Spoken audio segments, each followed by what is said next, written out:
It legit still says I'm offline.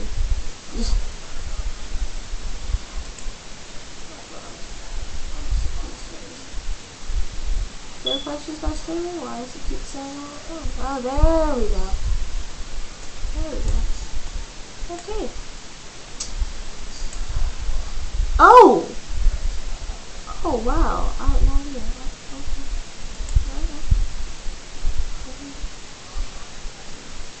Oh, this is weird. I'm gonna get you there. There. Thank you for that. Alright.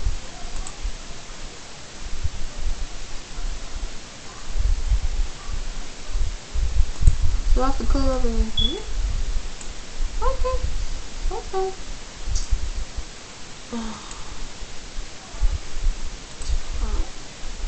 I want to do a stream right now. I really don't right now. I did say I was going to do a stream on Sunday and Friday and possibly Monday, but I'm sick of it Friday and Sunday, and I really don't care what people say.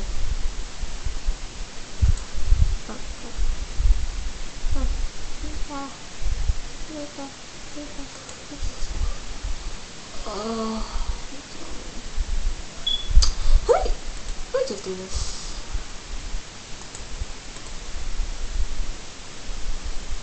Oh. Please.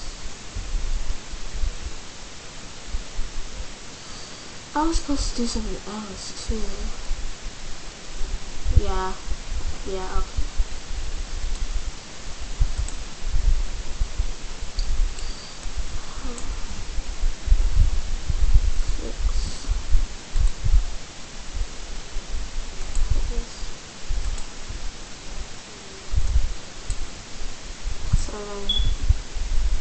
That's it. That's all I need.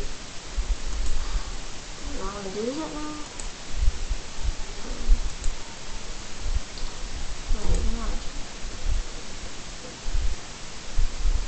Okay then.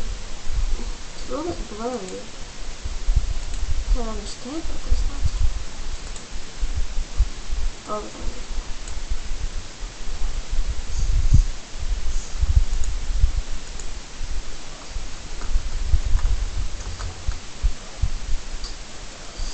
I don't know what's game theory right now. Can I watch Game Theory while I stream? Yeah, I'm so gonna do that. So I can go to my channel.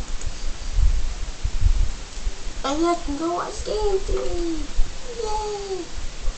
Okay. Yay. Okay. Here's some stuff. Oh, what's the press? But I don't know watching it.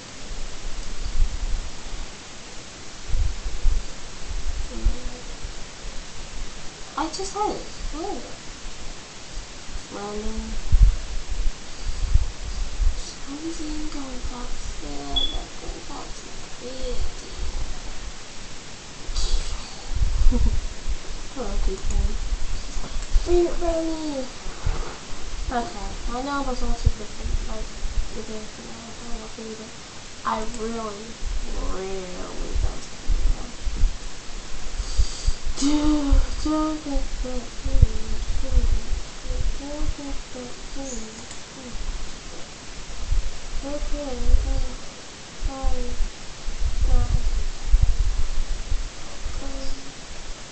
I'll watch it again. Watch it 3 times maybe. Yeah, thank you, Mario. Your princess is in another... Wait, what? Is he flipping me off? Oh my god.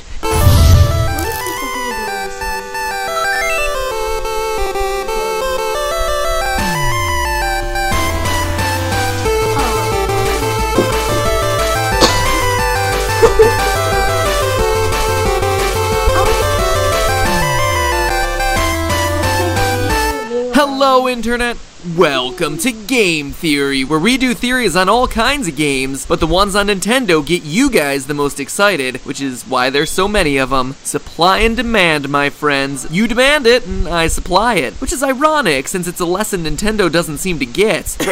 Amiibos, GameCube adapters for the Wii U, Majora's Mask 3DS XL. So while you wait for your $200 Rosalina and Luma amiibo to arrive from some random eBay scalper who understands basic economic principles, let's talk Mario. Does that intro qualify as shots having been fired? Maybe? Anyway, what's the deal with the Mushroom Kingdom? I get that Princess Peach rules over it, but seriously, where are all the other human beings? And for that matter, why does the Mushroom Kingdom have a human ruler? And then what about royal succession? Princess Peach still isn't a queen, she's a princess. Mario doesn't even seem close to becoming a prince, and as weirdly suggestive as her sweet little notes can be construed, it really doesn't seem like either of them are putting much work into making a little Mushroom Kingdom heir. And for that matter, what's Bowser's deal? Why is he, demonic lord of the Koopas, so intent on kidnapping this lousy princess instead of getting it to— I am honestly scared of this video, but I want this video too much. Just let it go. He's so cute! What should we name him? New pet? Get Scrubbing Bubbles. Kill 99.9% of germs and destroy grime with Scrubbing Bubbles for 100% problem solved. Move over, Walter White. There's a new anti-hero in town, and his name is Mario Jumpman Mario. Draw a picture.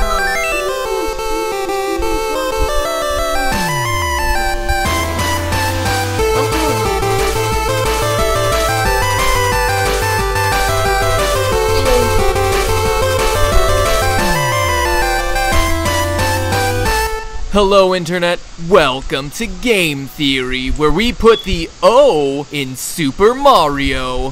Sorry, Super Mario. More like super villain, because behind those plump cheeks, that bulbous nose, and that 80s porn star mustache is a truly evil man. And let me make it clear, no, that's not a joke. This isn't a psych, fooled you guys moment like we did when we were disproving Mario's communist connections, nor is this mere speculation like when we looked at the franchise's link to staged kidnappings. No, after doing the research, I am convinced that this so-called hero of the Mushroom Kingdom is in fact a murderous, womanizing animal abuser, a cruel, misanthropic sociopath. Do I have your attention now? Get ready to have your worlds rocked, theorists, because this one is going to be a doozy that will forever change how you feel about gaming's biggest mascot. The warning signs were present from the very beginning. Donkey Kong for the arcade featured Mario's first appearance, but even in those early days,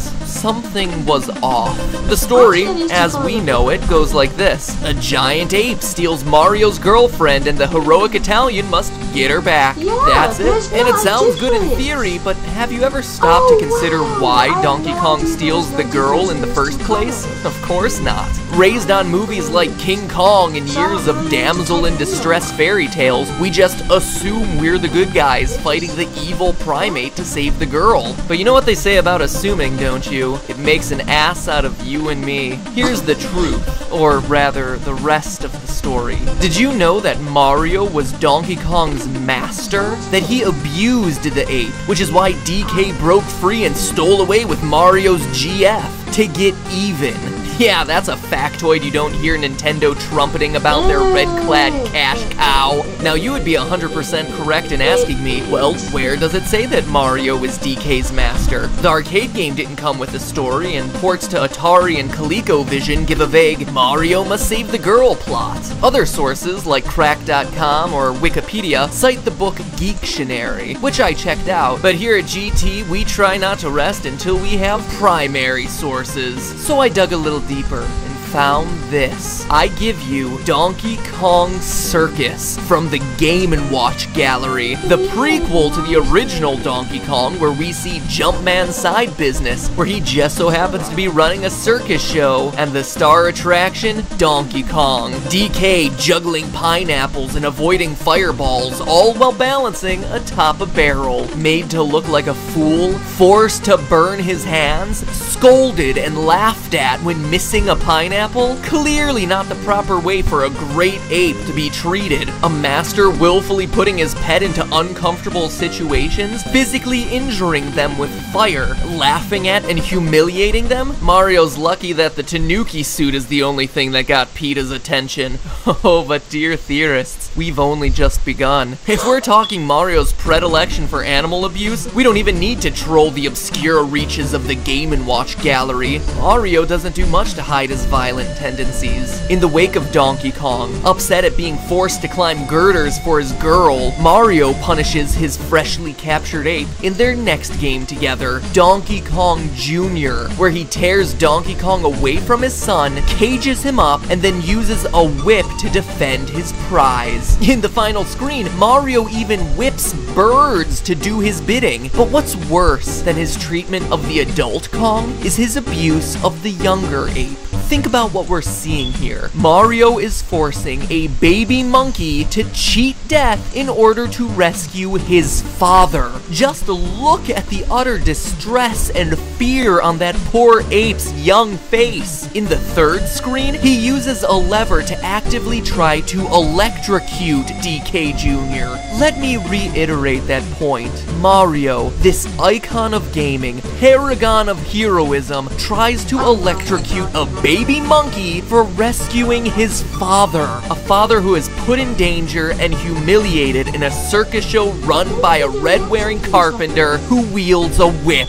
This is the behavior that we have ignored and overlooked, dear gamers, and this is the information that Nintendo has been happy to silently sweep under the rug. But wait, that's not all. We're pulling all the skeletons out of the closet this time. Mario is an equal opportunity animal abuser. He also hates insects. Take for instance Wigglers, innocent, happy caterpillars that across the Mario franchise show absolutely zero intentions of ever hurting Mario. They have fucking daisies on their heads, for crying out loud. And what does our hero do? He ruins their home, not once, but twice, in both Super Mario 64 and Super Mario Sunshine. Then, after trashing their homes, he proceeds to jump on them, crushing them to death. An innocent creature who did nothing wrong but get upset when his home was violated. From this perspective, Mario is no better than a child burning ants with a magnifying glass, torturing small insects just for fun. And Wigglers are only one of multiple examples. That's not even mentioning creatures like Cheep Cheeps,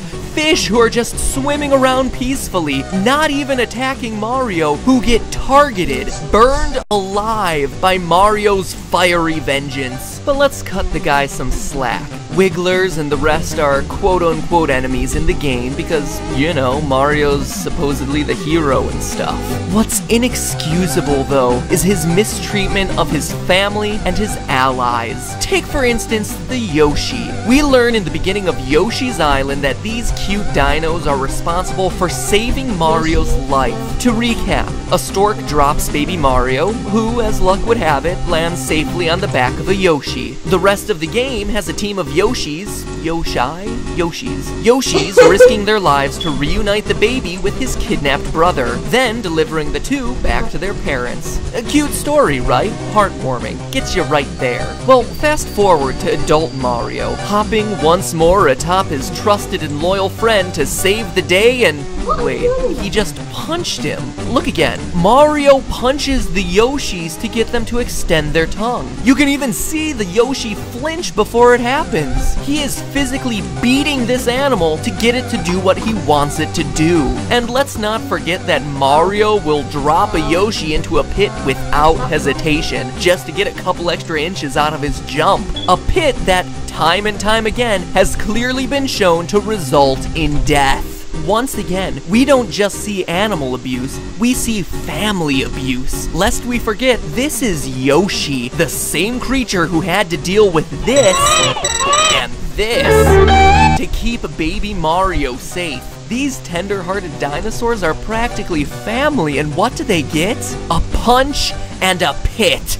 disposable like tissues. If only they had fed that obnoxious baby to a piranha plant, the Mushroom Kingdom would be a happier and safer place. Speaking of abusing family though, this next one, in my opinion, is Mario's worst sin, his treatment of Luigi. Now, stop for a minute and look at this guy. He's an adorable coward, an awkward wannabe hero who thinks the world of his brother. Look at the way he reacts at the end of Luigi's Mansion when he sees his brother is safe.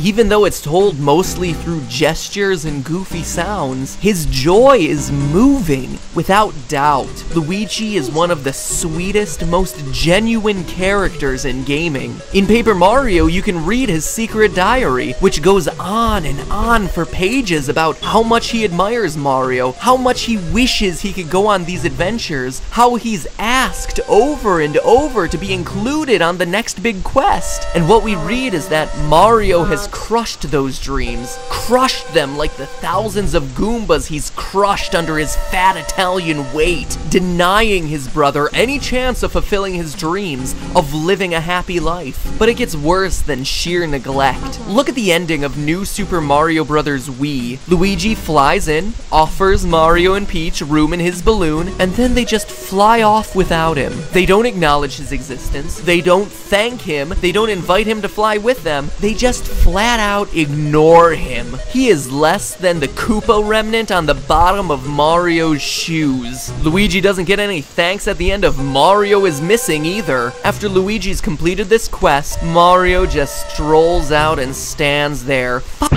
Stands there, no thank you, no nothing, just staring at his brother like, I hope you liked the lamest adventure in our franchise, bro, cause that's the most you're ever going to get. But what's disgusting, and I mean disgusting, is Mario's behavior at the end of Mario Power Tennis. Yeah, we're pulling out the real obscure games to get to the heart of this jacket. Does it sound like I'm fired up? Yeah, cause I'm fired up. I am angry that I have been deceived by this sleazeball plumber for decades, that I have called him a hero, that I have been his fanboy. Here's why. In Mario Power Tennis, if Luigi wins, this is what happens. He celebrates. For once, this perpetual player 2, this second fiddle gets his chance in the spotlight. People are cheering for him. A stadium full of people are celebrating Luigi. He's holding a trophy, and what does Mario do? The brother who Luigi would love the approval of more than anything else, what does he do? Walks up to him, applauding, laughing, slaps him on the back, and then grinds his shoe into his brother's foot, stands there, and grinds it in.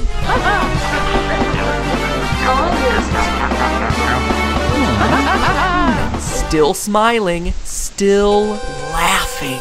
He's so unfeeling, so bereft of love or affection for anything or anyone, even his own brother. He's unwilling to let Luigi have even this smallest of victory in a game that no one cares about. And look at Luigi. His moment of glory is ruined. A brother he thought would be proud of him in this moment of victory instead trashes upon it. It flies completely against everything Luigi has ever associated with his brother, and the look on his face proves it. He's confused, he's bewildered, and we should be too. We've been lied to, and if nothing else I've talked about today shows Mario's disturbing, cruel nature, this moment, this willingness to smile in your face while doing something completely awful and selfish shows how evil he is. And you know what? There's more. Lots more. Besides torturing monkeys, besides destroying the homes of animals, beyond beating and killing dinosaurs, and beyond being a cruel, heartless brother, Mario's sins continue. So join me next week. Yes, next week, as we conclude our trial of gaming's biggest icon, exposing his fondness for women and murder. Have I convinced you yet? If not, there's still plenty more to go. In the meantime, it's just a theory. A game theory. Thanks for watching. Seriously though, have I convinced you? But click on 1 to vote. And before you do, make sure you subscribe so that you don't miss next week's thrilling conclusion. And last time, Charmander won by 3% over Squirtle. Bulbasaur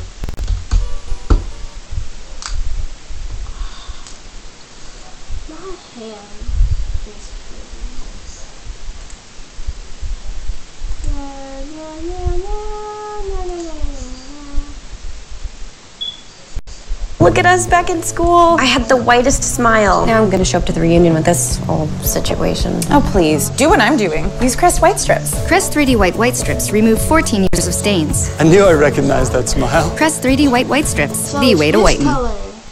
All rise. The trial of Mario Jumpman Mario continues. Witness for the prosecution.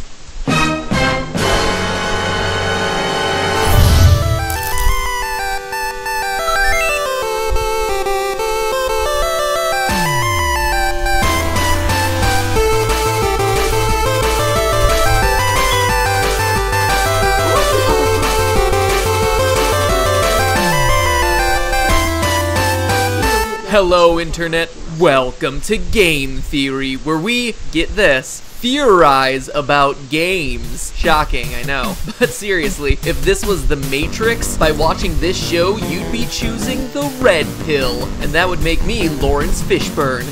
But white. Anyway, racial insensitivity aside, as a lifelong Nintendo fan, no topic has gotten me more fired up than this one. The true nature of Mario. Trust me, it gives me no pleasure to tell you that Mario is an opportunistic animal abuser or cruel, unfeeling brother like I did in part 1 of this duology, but the truth has been hidden from us long enough. Electrocuting baby apes, trampling his brother's victories, these aren't necessary for saving the Mushroom Kingdom. Instead, these are the moments that show his true personality, the one hidden behind his plastered-on smile and joyful Yahoo! And while last episode started the sin counter, we're far from through as we dig through Mario's betrayal of both the woman and country he's trying to save. By the end, we'll have a pretty strong and surprising diagnosis of what's going on inside the head of gaming's biggest mascot. So let's talk for a minute about Mario the Man-Whore. Sure, we all know that Princess Peach is Mario's main squeeze now, but it's easy to overlook his flings with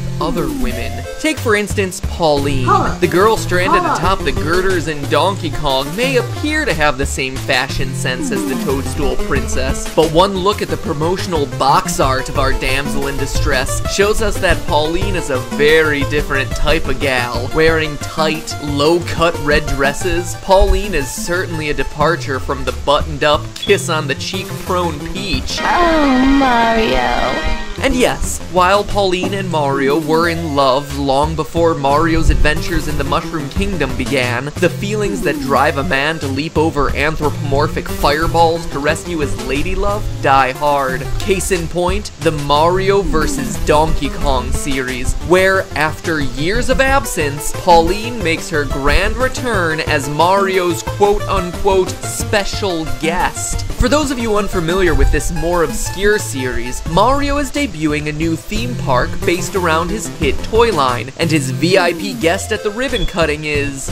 Pauline. No signs of Peach anywhere. Now, as a committed man myself, I speak with authority when I say you do not invite another woman as your date to any sort of function ever.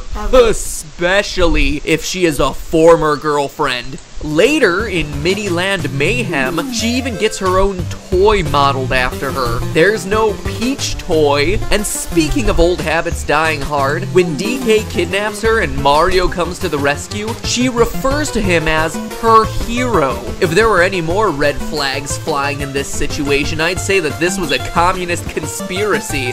Oh wait, and before you leave waves of comments about this being either before or after a Peach Mario celebrity breakup, timelines agree that the MVDK series takes place around the same time as New Super Mario and Super Mario RPG, a point in time when Mario is very clearly committed to the Princess in Pink. And even if you don't believe in Mario timelines, Nintendo has gone on record saying that this DK is an ancestor to this one. So clearly some time has passed with these two maintaining a very close relationship. Sorry, Peach, looks like Mario may be having his cake and eating it too. Aha! But let's not forget Mario's other girl, Daisy. But Daisy is Luigi's girl, I hear you thinking. That's right, I can hear your thoughts. Daisy may be Luigi's girl now, but everyone seems to forget her origin story. Princess of Sarasa Land, she made her first appearance in Super Mario Land for the Game Boy. And yes, while the manual and promotional material may bill this as Mario saving just another princess out of the kindness of his heart, there's no denying what you see in the final scene of the game. "Oh, Daisy, Daisy," he cries out when seeing her. Now, I'm sorry, but that's not how a friend greets another friend. Names only get repeated in romantic settings. Need more proof? Boom! That heart tells you everything you need to know about what's going on here. And once again, timelines list this game as occurring right after this. So very clearly, this is still very much a thing.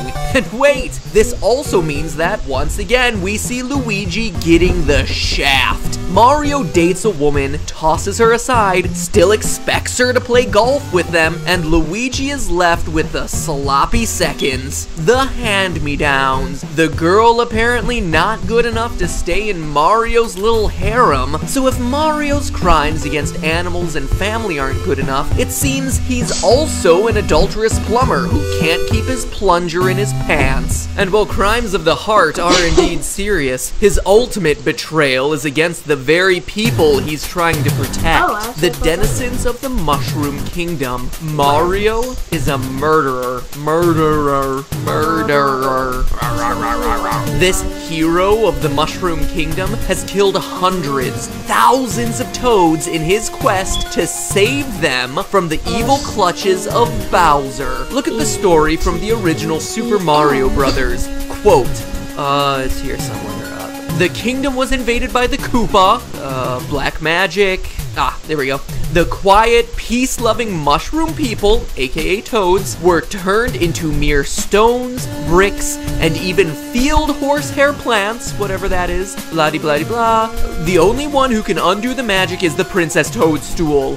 There you have it. Each and every brick you shatter is someone you were supposed to be saving. And the game takes it one step further, rewarding you for killing them, giving you points for each and every block you smash. Earning points for killing people? That's what happens when you play the anti-hero. Games like GTA, Overlord, Prototype, not Mario Brothers. And if the original games were bad, look at his behavior with a Mega Mushroom. Look at his utter lack of concern for anything in his way, knowing full well that each and everything in front of him is an actual resident of the kingdom. He even celebrates his massacre when he finishes. And while we're talking about his murderous tendencies, let's talk for a minute about Mario's preferred method of delivering death: crushing. While the game makes it seem all for fun, it's pretty disturbing when you think about it. In fact, to prove the point, let's get morbid for a second here while I tell you a story. In Southeast Asia, as recently as the late 19th century, a popular form of execution was by elephant. One variation involved elephants trained to crush each and every limb of a prisoner's body that wasn't vital, shattering the arms and legs, letting the victim slowly suffer as long as possible before finally releasing its full weight onto the victim's head and chest, crushing the bones, spraying brains and viscera everywhere. Now, did that make you uncomfortable? Make you cringe? Could you see yourself being repulsed by that sort of thing? Good! Because it's normal for someone to react that way. You know who doesn't?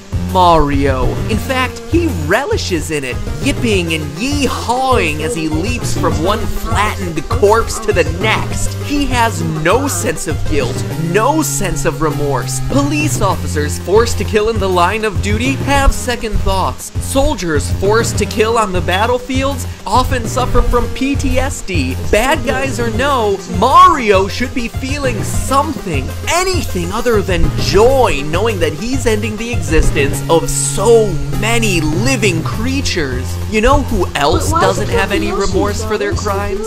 The Joker, Hannibal Lecter, Mr. Hyde, Ted Bundy, Lumberjack Dexter. These are all men with antisocial personality disorder, actual psychopaths.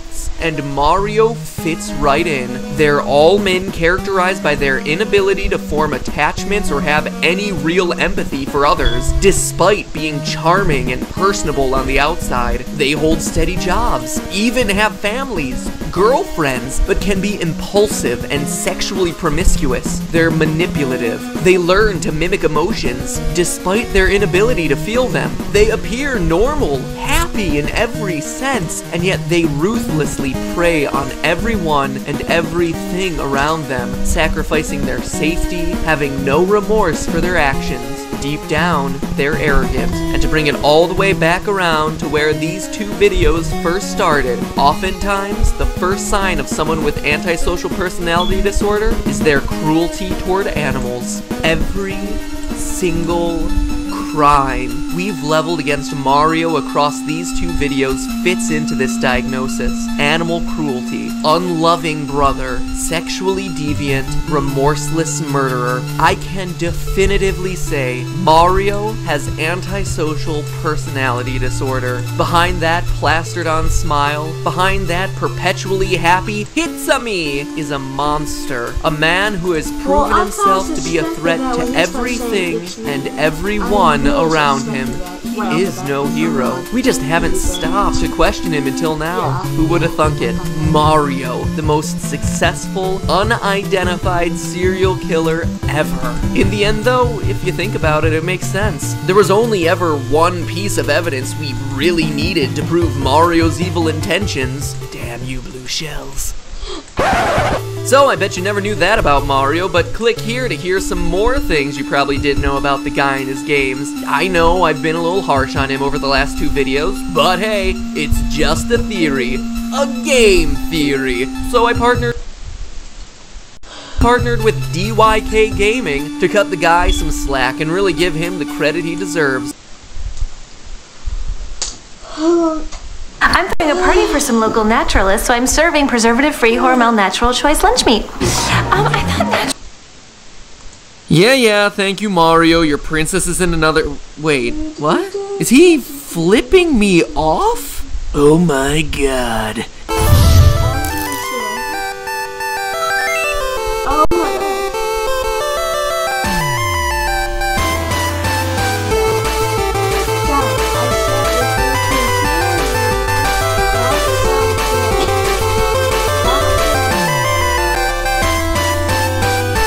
Hello, Internet!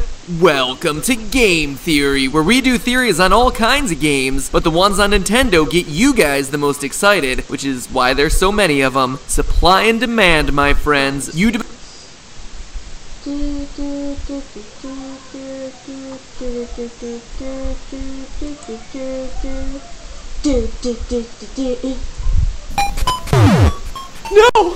No, oh god, no!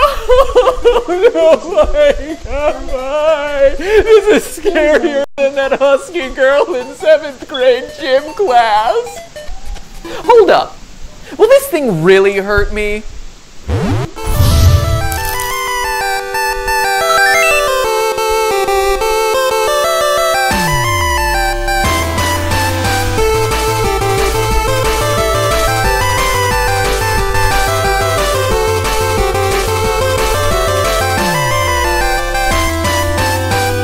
Hello, Internet. Welcome to Game Theory, where I'm happy to say we're finally out of our blue period. Look, no hot button issues in the title, no critiques of gamers or the gaming industry, no sales charts or serious music, and no PewDiePie. Well, there he was, but he won't be back for the duration of the episode, leaving us with just our favorite sociopath and a ridiculous question that can't actually be solved realistically, but we're gonna try to anyway, cause this is Game Theory, damn it, and we're back. So, question of the day, just how effective of a bullet is Mario's Bullet Bill? This actually came in from the Game Theorist Reddit page, and when I first saw the post, I instantly knew it had to become an episode. Loyal theorists Rumble Zeman and Roflicious did a ton of work to come up with their versions of the answer, and so now it's my job to analyze the data and give my take on whether Bullet Williams really live up to their name, or if they're just a bunch of projectile posers. To do that, we need to know the force that Bullet Bill O'Reilly is packing, but first we have to know the scale of the Mushroom Kingdom using Mario's height. I've calculated it before as 4 foot 8 inches in my 2 most controversial videos. Yeah, right. Boobs and Sonic. The thing is, in that calculation, I used Super Smash Brawl, which has inconsistent scaling across its characters, as many, and I mean many, diligent and helpful commenters are always eager to remind me. So refinding Mario's height shouldn't be a problem, except for one thing. Mario fluctuates in size, and not just when he has a mushroom either. It varies game to game. His relative size to Bowser, always changing. In the jump from 3D to 2D, change. Main series games to... What are you doing? Get that out of here. We don't acknowledge that game's existence. It's ridiculous. We can prove the guy has antisocial personality disorder and that his girlfriend has Stockholm Syndrome, but we can't tell how frickin' tall he is? It's a bug up my butt. Well, let's try a different tactic. Why not compare Mario's height to someone consistent? Someone with a height that's easy to prove. Someone who starred in one of the worst games of all time. Kazam! We're talking Shaq. What, you didn't know about Mario's cameo appearance in Shaq Fu? Of course you didn't, it doesn't exist. I'm talking about NBA Street V3 for the GameCube, where Shaquille O'Neal himself can go toe-to-toe with Mario, White Men Can't Jump Man Mario, playing the old round ball. If Mario isn't scaled to real size here, well, that just wouldn't make a lick of sense. Shaq IRL stands at 7 foot 1 inch or 2.16 meters. Comparing the two using the power of math puts Mario at 4 foot 6 inches or 1.39 meters. Finally, Shaquille O'Neal does something useful in a video game. But seriously, Shaq Fu successfully getting funded on Indiegogo? Do you people just have so much money that you don't know what to do with it, or what am I missing here? Even more absurd than people actually funding that atrocity is that now we need Mario to cross over with himself. You see, we just calculated the height of 3D modern Mario, not 2D retro Mario. Again, something you ever helpful commenters taught me. Sonic episode. So, we need a game that fuses both eras of Mario together. Can you come up with one? I'll let you think about it. Super Mario RPG. Sorry, I couldn't wait that long. Super Mario RPG has a room in Booster's Tower, where you switch between 3D and 2D Mario. By comparing Mario's pre-curtain, post-curtain, and times running out forms, we find that 8-bit Mini Mario is 0.65 meters or 2 foot 1 inch. It's so tiny!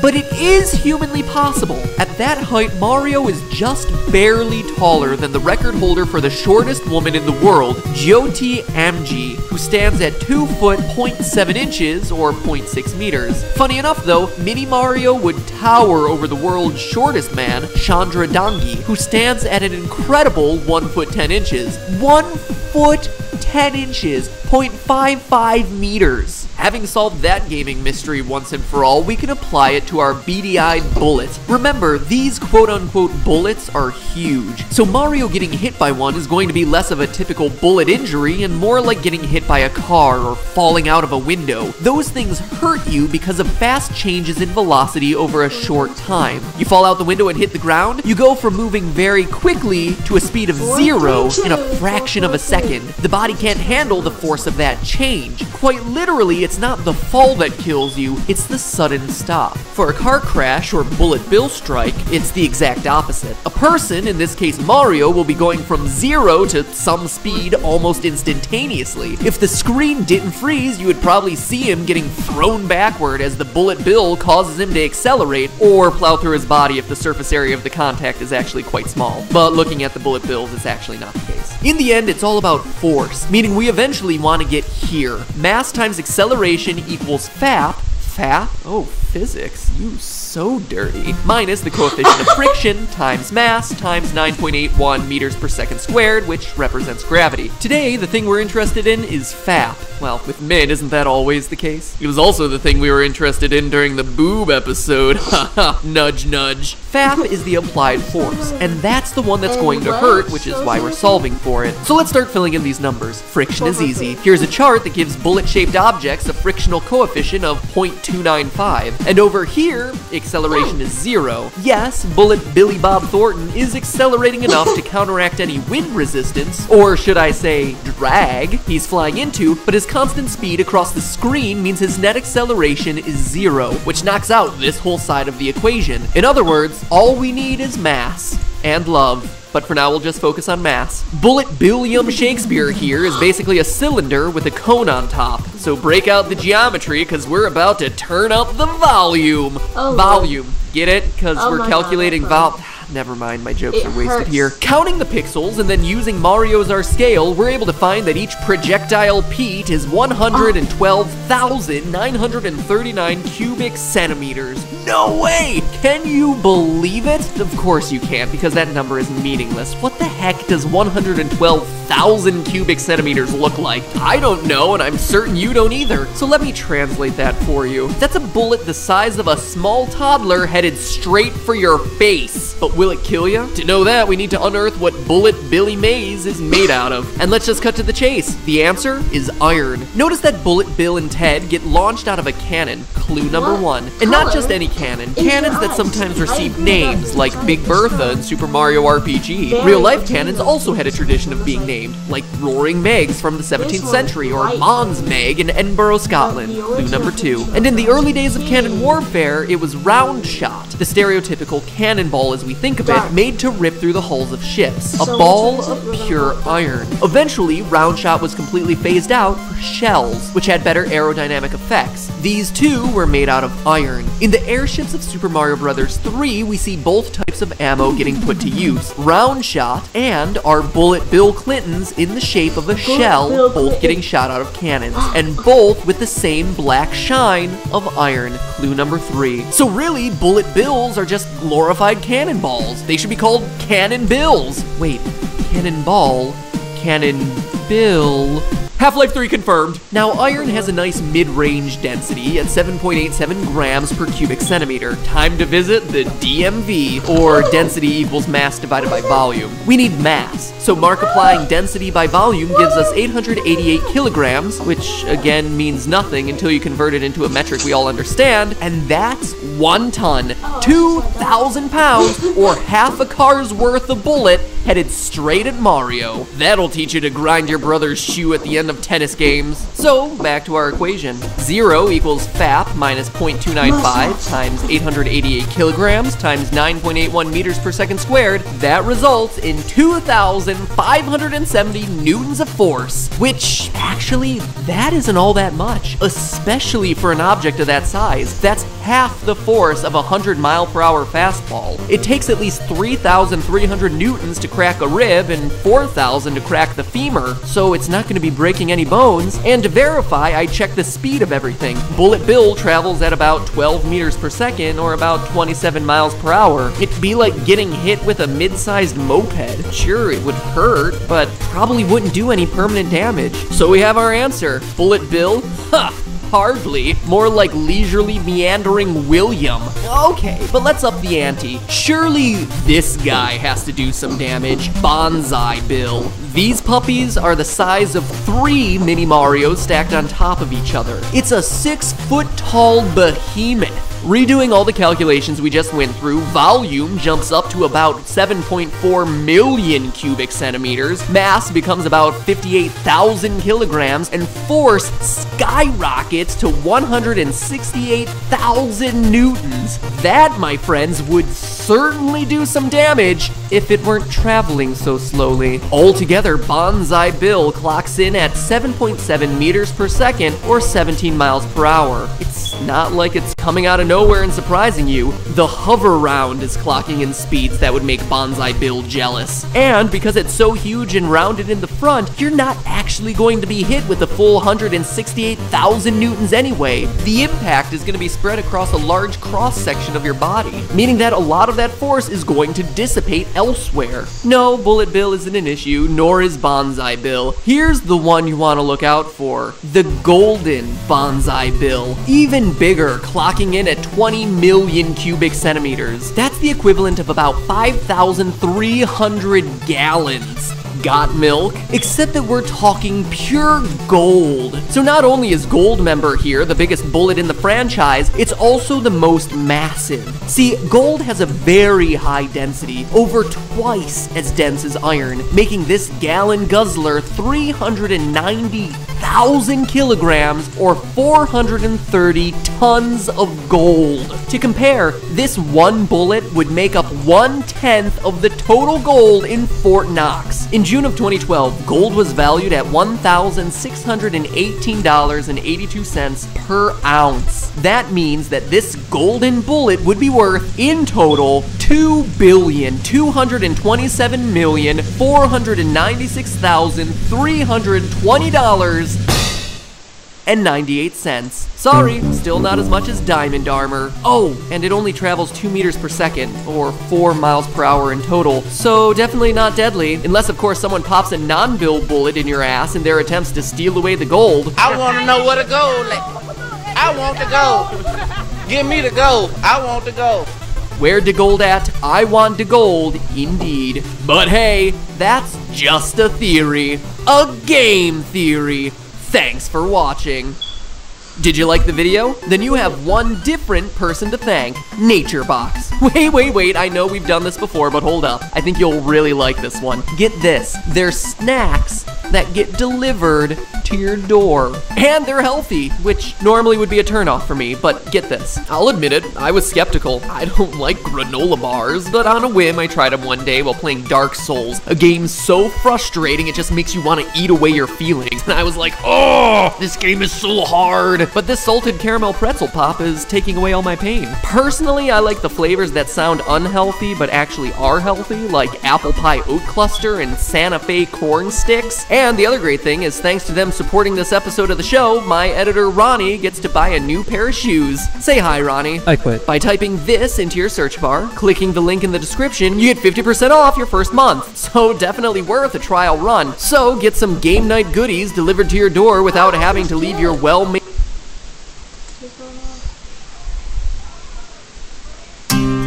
If there's a way to take corn on the cob and make it even better with a packet of Hidden Valley Original Ranch, well, I'm all ears. Ranch corn. Hidden Valley. Take a break from your classic Nickelodeon and get ready to do what Nintendo don't, because we're taking a walk on the wild side.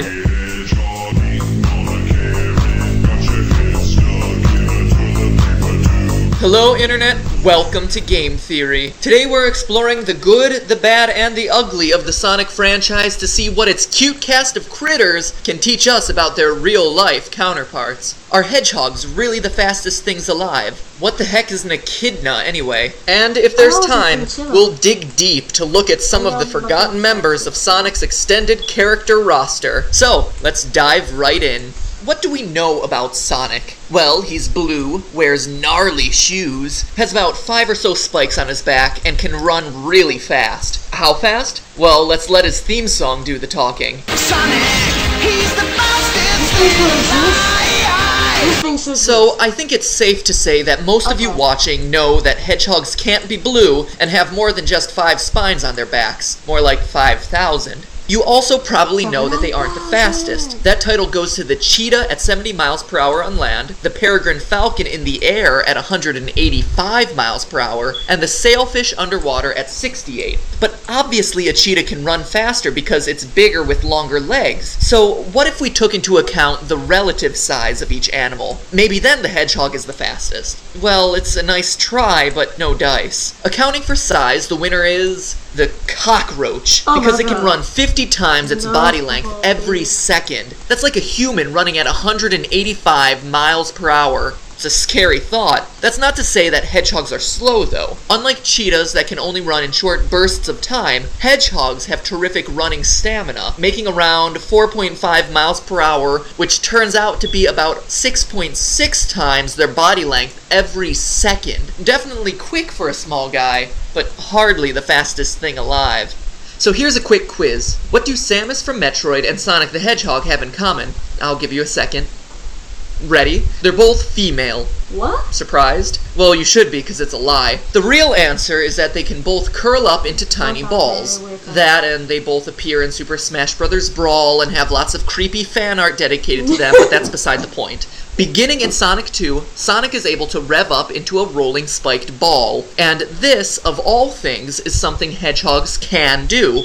Not rev up, but as a method of defense, the animal's 2 back muscles can pull the spiky skin over its belly and face, creating a prickly ball. In extreme circumstances, the hedgehog can also roll to attack, though in most cases it will just choose to run away. So, it appears that there is something accurate about Sonic's characterization after all. What about Knuckles? The games teach us that echidnas are gliding, wall-crawling animals that can dig with massive spiked fists. Should we trust them? Similar to Sonic, Knuckles really only has one attribute in common with his brethren. It's the digging. Found in Australia, echidnas have long claws that they use to burrow and forage for food, but these claws don't come close to matching the design of the Red Guardian of the Master Emerald. Like the hedgehog, they too are covered in spines, earning them the name Spiny Anteater, and use rolling into a quilled ball as a defense mechanism. But the echidna is much more than a hedgehog wannabe. Sega left out the most unique characteristics of the species, and for good reason. First, their rear legs are backwards. You heard that right.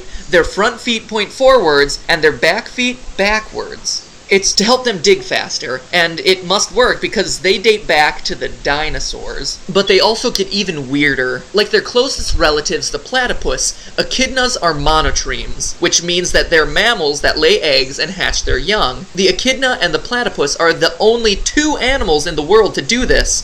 Finally, and I'm sorry to bring this up, but it's just so odd that it had to be mentioned, they have a 4-headed penis. Oh my god. No, Enough said. No, in any case, replacing a 4-headed penis with the ability to glide, I'd say it's a fair trade. Well done, Sega. Since there's not much time left, let's do a speed run through some of the overlooked members of the Sonic Menagerie. Ready? Go. First, Tails the adorable mutant. What type of a fox is he? According to Absolute Anime, he's a fennec fox, but I disagree. Let's compare pictures. Fennecs are known for their oversized ears and black-tipped tail. Tails' ears are proportional to his head, and his tail has a white tip. His coloration of red-orange, white-tipped tail, and vertical oval pupils all point in the direction of him being a red fox. Second, Rouge the buxom bat, Knuckles' rival/love interest. I guess no one told her about the you-know-what, or maybe they did. Anyway, is there such a thing as a white bat? Absolutely. Take away the bustier and hooker boots, there's plenty of creepy fan art to do it for you, and Rouge looks like a dead ringer for the Honduran white bat, a snowy white fluff ball with yellow nose and ears. The Honduran white bat has also been said to have inspired the Woobat from the newest strain of Pokemon. Next, how about Espio the Chameleon? Ever heard of him? No? Well, he had the power to change into all sorts of 90s-tastic colors in Knuckles Chaotix. So, can a chameleon turn purple? According to National Geographic, yes, they can change into practically any color. Chameleons have layers of special pigment cells under their skin called chromatophores. The top layers are red and yellow, the bottom blue and white. Signals from the brain tell these cells to either grow or shrink, which causes a mixing of the pigments much like paint, and can take as little as 20 seconds. finally, we come to Storm the Albatross from Sonic Riders.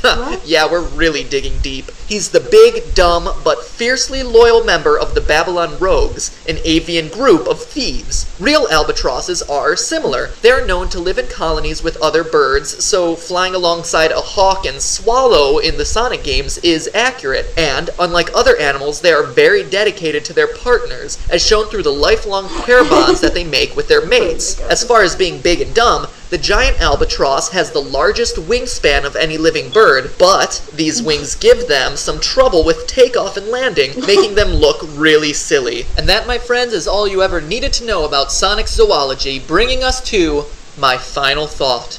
It's common to hear gamers mourn the loss of Sonic, with more emphasis on supporting characters like Rouge, the Chaotix, and the Babylon Rogues, and the increasingly desperate attempts at reinvention. Many consider Sonic to be one of the most beaten dead horses in the gaming industry, and bizarrely enough, real life offers deep insight into this. The first Sonic game was released in June of 1991. Sonic and Knuckles... I've seen this last part.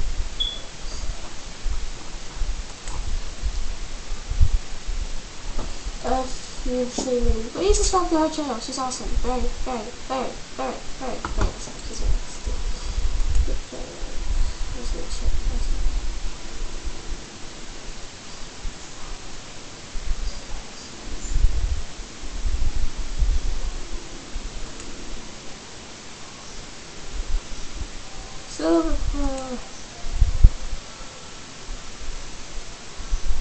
What's the new episode? I know the new episode and I'm not watching it because I don't. Probably it's because I don't care. I should care. I don't want to check it out though. See, you know what? Fine.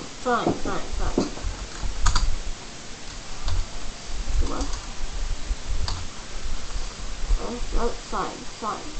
I'll check it out.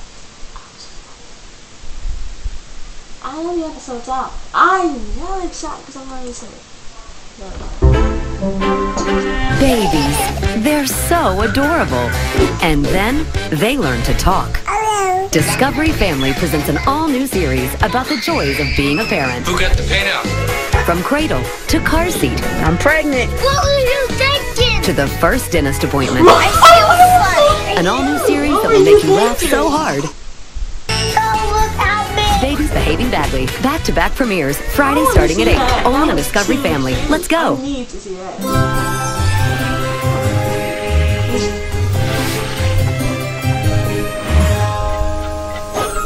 This is my episode, guys.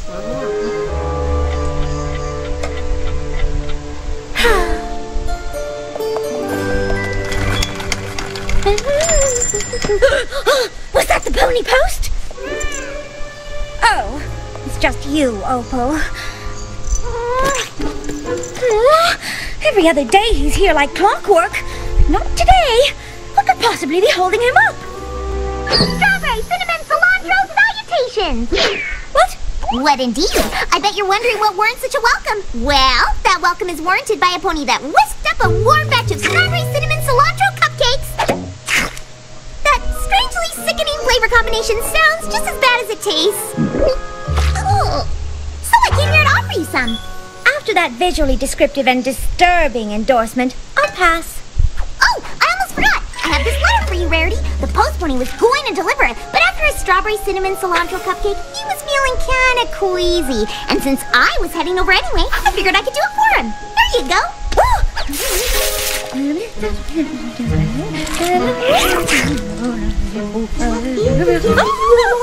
What does it say? I got it! Got what? I have been holding out for the perfect location and it finally became available. So now I can fulfill my dream of opening a boutique in Canterlot! I'm so excited! I think I'm gonna lose my cupcakes! Wait, is this going to be separated now? Episodes? Or is someone ever see the boss or something like that? I still understand this whole thing. Okay, give me a second. So the first part was pretty adorable, but I'm still a little nervous. Well, what if they separate for good? There won't be no more episodes. Just for yes. This last part. Right here. That strangely sickening.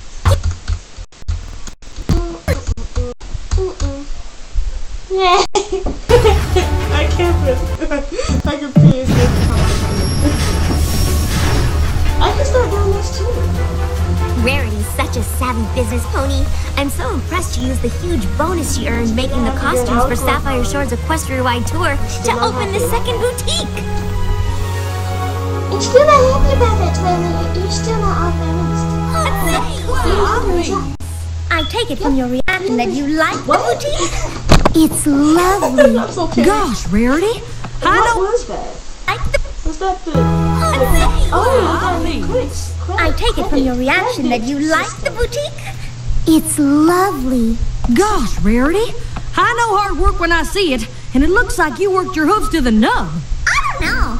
Those hooves don't look nubby. They look scrubby and bumpy and petty. Well, despite my nubby, scrubby, buffy pony petty, I actually have been working very hard. However, I never could have gotten the boutique ready for the grand opening without the help of my new manager, Sassy Saddles. No more. Number characters. Oh, gosh. Bust my buttons, Rarity. The ponies from Ponyville. Looks like he's... I knew I needed a manager for Canterlot Carousel, so when Sassy showed me her resume, and I saw that she worked in all of the finest boutiques in Canterlot, I hired her right on the spot. I then laid out this plan, or pattern, as we say in the fashion biz, for Canterlot Carousel, so that Rarity's boutique will be a guaranteed success, and those doors will never, ever, ever close. Wow, Sassy, your attention to detail is truly impressive. I've already put a pin in the first piece of the pattern. Beautify the boutique. But next was the very crucial pattern piece, marketing to the mares. Turns out that every pony here loves royalty. So I created a collection that beautifully revolves around the royal element of Canterlot. And it just so happens there's a hot new princess in Equestria. In every poll, Sassy Saddles took, you were the most popular princess. Coincidentally, one of my gowns is inspired by the window in Canterlot Castle commemorating your coronation. Now that's a fancy frock. While I've always prided myself on paying attention to detail, I've taken my latest collection to a whole new level with Rarity's rules of TLC. Judging by this, baby, TLC stands for Tasty TLC that I watched for I know was pregnant and I still know I was pregnant and understood CER, or the TLC of Sundays. TLC stands for Time, Love, and Couture. Okay. Okay. Never mind. I'll be back.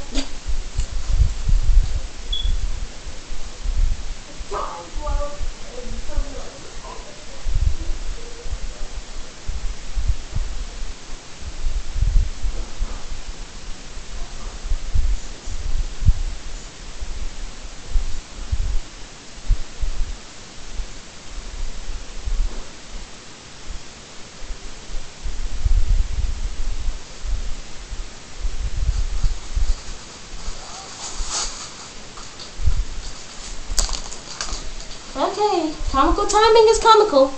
And while I do agree that this dress has potential, I've not had enough time to give it enough love to become couture. But the rest of the gowns in tonight's line have met Rarity's rules and are ready to be presented. My marketing research also confirmed that customers that viewed some pony famous wearing a gown wished to own that gown for themselves. I call this piece of the pattern Celebrity Status. What? So, Twilight, we were wondering if perhaps you might possibly wear this tonight? Why? If being a princess and wearing that dress can help your boutique in any way, then I say, stick a pin in it. It's done. All right, every pony, let's set the stage. Wait, what? Ever since I was a little filly, all I've ever wanted was to own a boutique here in Canterlot. Some pony pinch me. I'm about to open the doors to that very boutique. To the mayor, help. Welcome to the grand opening opening of Canterlot Carousel! Oh, hello! Oh, nice to see you. Welcome, welcome. Oh, I'm so happy. That sassy totally stepped on your hooves, Rarity. Oh, no! Did she mess up that nice pony patty? Okay. Phew. Oh, I don't think she meant to. Rarity, are you ready to reveal the collection? Is she sure she doesn't want to do it herself? Yeah. Yes, I am. Fluttershy, could you help Twilight get ready? Oh, certainly. Fillies and gentle colts, I am designer and couturier Rarity. I would like to welcome you again to the grand opening of Canterlot Carousel, and I'm thrilled that you're here to see my newest collection inspired by this regal city.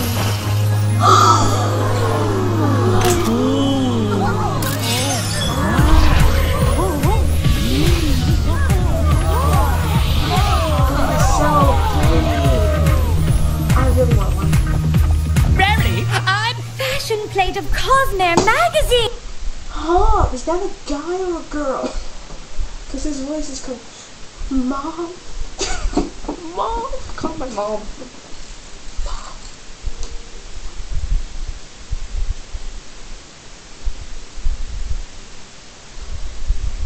I went full creeper on my mom for a second. I just watching her for 3 seconds. That was so creepy, but I want to see if she's awake or not now. I'm so honored that Cosmere was able to do a piece on the grand opening of my boutique. Well, when Sassy Saddles calls saying she's found the latest and greatest in fashion, we hightail without fail. Now tell me all about your... That voice sounds like... I don't remember. I think it was Dusk's Dawn or something, or Dawn's Dusk. Reminds me of the main character, and I can't remember his name if I remember, but oh god, his voice hurts my ears. latest collection. Oh, it's called Rarity's Royal Regalia. Royally radiant. My favorite part of being a designer is finding my inspiration, and that really wasn't difficult when it came to Canterlot. Everywhere I looked, the royal city just spoke to me. I call it inspiration. Well, she's just helping. This really isn't making sense now, because she's just helping her. I spent hours by the lily pond on the castle ground, which inspired this gown, Water Filly. I want it. Oh, the whimsy! Watching Celestia raise the sun each morning literally lit up my day. This is Tripping the Light. Fantastic! Love that dress. And of course, Luna raising the moon guided me to sleep. I call this Over the Moon. Well, I certainly am. And for our finale, I have something very special. I was inspired by the stained glass window created in honor of Princess Twilight. I call this the Rain in Stain. Because the dress is inspired by the stained glass window of a reigning princess! Yes! Well, I think the rain in Stain is too difficult to explain. Especially for the signature piece of a collection. But I rather like the Fillies and gentle colts. I, Sassy Saddles, am pleased to introduce the grand finale of the grand opening of Rarity's Royal Regalia. The Princess Dress.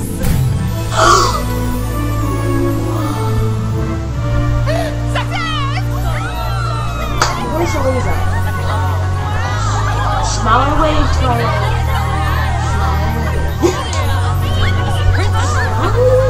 Every pony, please follow me, and you can all place your orders for the Princess Dress. She looks stylish. Rarity, I want to be the first pony to congratulate you. And the Princess Dress has just guaranteed Canterlot Carousel success.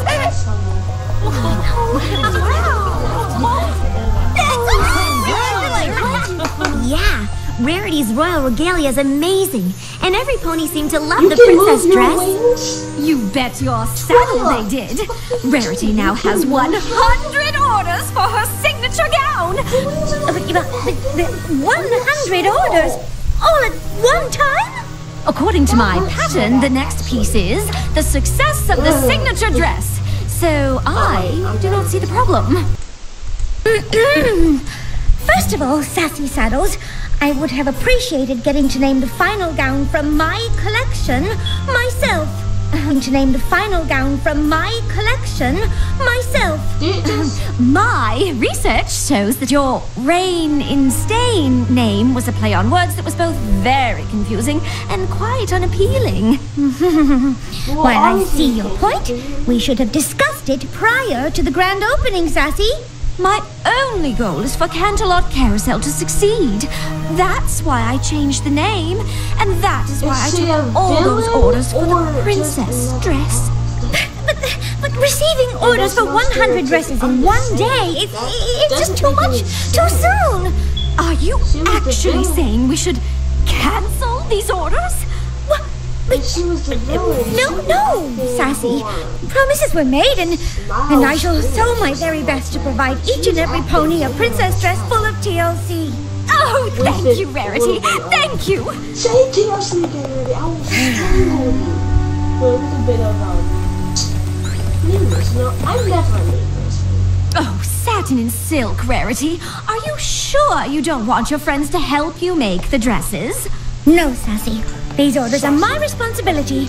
All I have to do is stick to my plan so I can deliver each and every princess dress in keeping with my rules of rarity. No.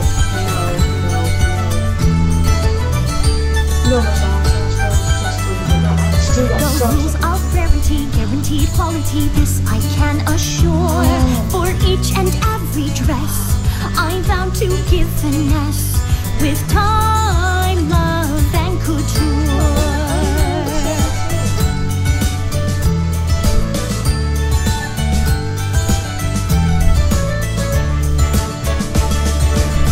My favorite moment's when a pony sees it. That special gown that she just adores. That pony's now in style. My heart works so worthwhile. Oh yes, it makes my heart just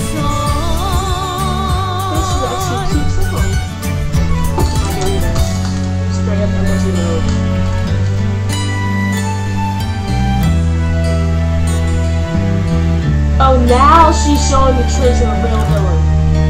Now she's showing the traits of a real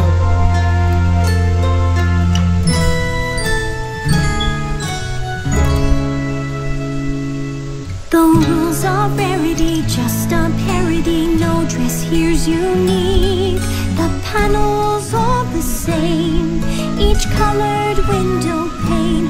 I fashion only makes me want to shriek.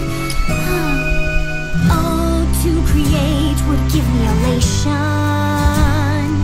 To feel once again some inspiration. Give me some clarity. Time for your couture love to rule. The rules of rarity, extra TLC. This feels more sublime.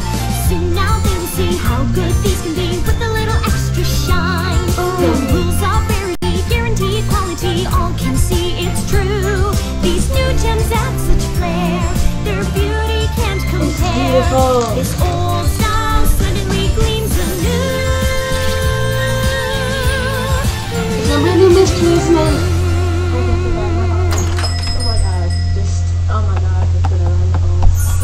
Is that the customer who ordered this princess dress? I did not mean to. I'll take care of her. You keep working. Actually, I'd love to see her reaction to this particular dress. Paisley and Poplin Rarity, look at all the orders you still have to finish. And you want to take a break? Now? Well, it's just... I made some really lovely changes to this dress. You did what? But every princess dress is supposed to be exactly the same. Yes, I know. But these gems just spoke to me and... Fine.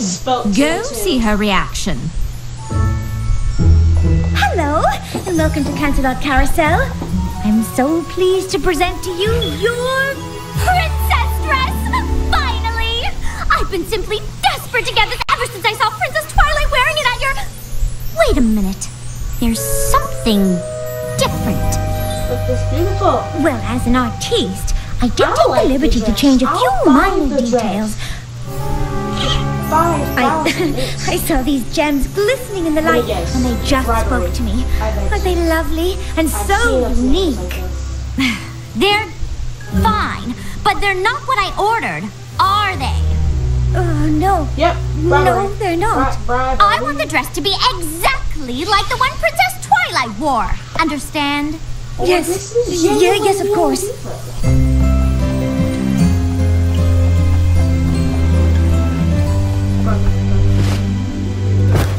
The rules of rarity once stood for something, but now it feels just like some factory. Now every dress I make with every...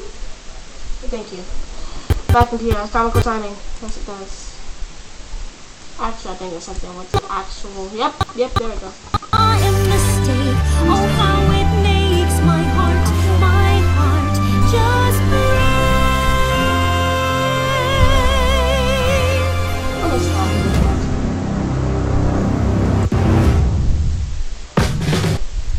I actually finished watching this game sometime. Is almost done?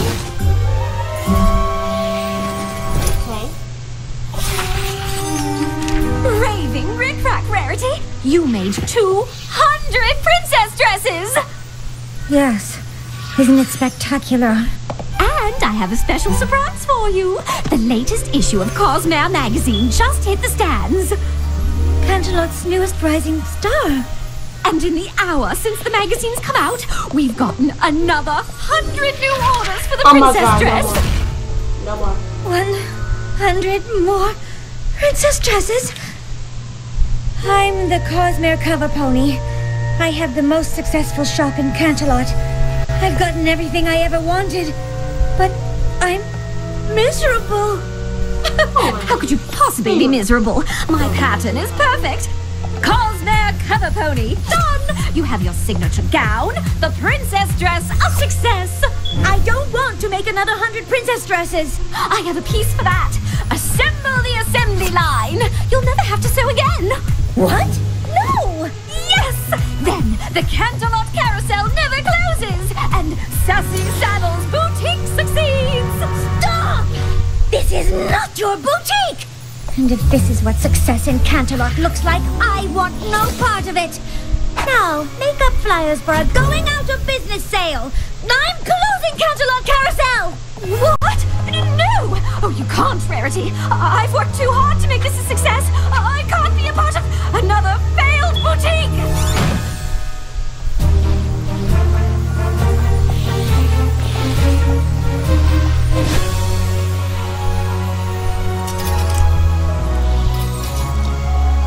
Oh, don't you look lovely? Nice to see you out here again. Seems Sassy Saddles isn't rushing to open the door this time.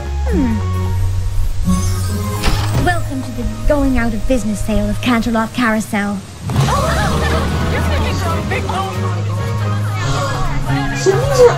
Hey, is this princess dress on sale? Oh no, I'm sorry, the princess dress has been discontinued. But there are plenty of other lovely dresses on sale today. Whoa, this dress completely speaks to my soul. Can I try it on? Certainly. The dressing area is right there. This is the most amazing of amazing dresses. Just looking at it brightens my day. And I'm sure you'll feel even brighter once you try it on. I'm very scared. Yep. Do you still have this Inspiration dress that's in the new issue of Cosmere? Oh, yes, I do. It's right here. That's in the belfry. I have to try it on. Whoa, this dress makes me feel like a princess. And this dress makes me feel like a princess. This gown is quite beautiful, but it totally clashes with my complexion. Perhaps you'd be even more taken with this one. It was inspired by the fountain in the Canterlot Castle garden. I call it the Fountain of Truth. It's exactly what I've been dreaming of. Oh, well then I'll finish it, and the gown shall be yours.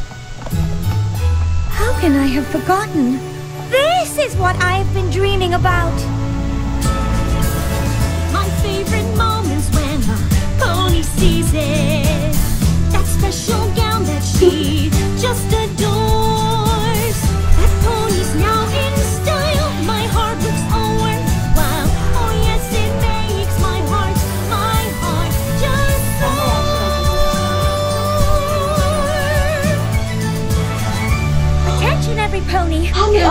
carousel will not be closing! But this stuff's still on sale, right? Yes, of course. Oh, Rarity, I'm so sorry. I focused on that one dress, and the rest of Rarity's royal regalia paid the price. Well, so did the princess dress. The more I sewed, the more each dress lost its time, love, and couture, becoming terrible, lackluster, and common.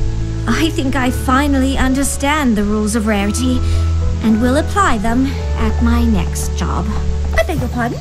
The rules of Rarity are only to be applied at Canterlot Carousel, which is why you must continue to manage the boutique while I'm in Ponyville. Ponyville? Oh yes, I'll come to Canterlot with new designs and to see the customers, of course. But Ponyville was always going to be my home base. Bobbins and bodkins, Rarity! Oh, thank you! And I promise to run everything following your rules. I would expect nothing less. Oh my gosh, I fell! Oh my god! This is sad. That's very sad. No! Less. Oh my gosh, I fell! Do you have the princess dress? No!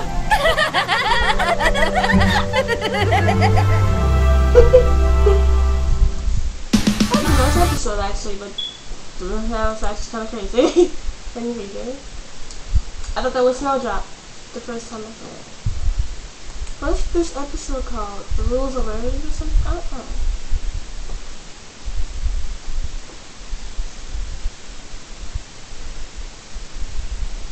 Well, I'm done with this web stream. Goodbye. How do I end this? Okay, it's been an hour. How long got stream? My stream. So I can end this right now. How do I end this exactly? Okay. Podcast.